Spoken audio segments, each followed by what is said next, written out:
On CBS 2 and streaming on CBSN New York, we begin tonight with the attack that took out a top Iranian general. President Trump ordered the surprise strike that killed Qasem Soleimani overnight at an airport in Iraq. The U.S. had labeled him a terrorist and blames him for approving the attack on the U.S. embassy in Baghdad this week. More American troops are now heading to the region, and authorities here in New York City are on high alert as Iran is now vowing revenge. We have team coverage. Let's begin with CBS 2's Dick Brennan. Dick?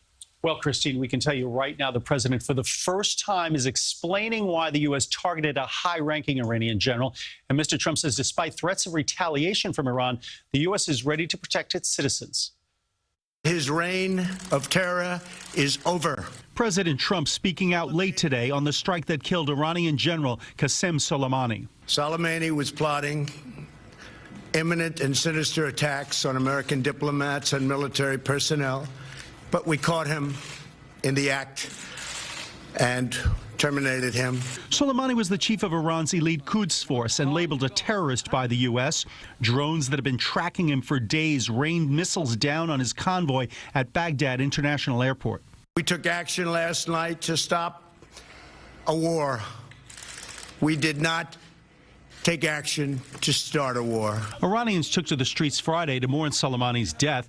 In a tweet, Iran's supreme leader vowed severe revenge. Some critics suggested the president could be getting into an unnecessary conflict. This action may well have brought our nation closer to another endless war. Exactly the kind of endless war the president promised he would not drag us into. I recommend that all senators wait to review the facts and hear from the administration before passing much public judgment on this operation and its potential consequences. The Pentagon deployed thousands of additional American soldiers to the Middle East in the wake of the strike on Soleimani. The world is a better place without him.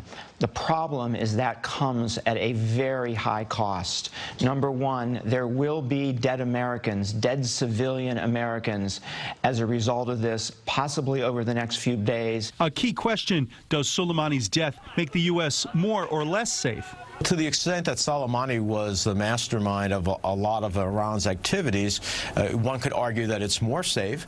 By the same token, he's already been replaced. Others had to be plotting with him. And now the question is, what will Iran do? I fear that the end result of the totality of all of that is that we are less safe. But President Trump insists the U.S. military and our superior intelligence capabilities will keep Americans safe. I am ready and prepared to take whatever action is necessary, and that in particular refers to Iran.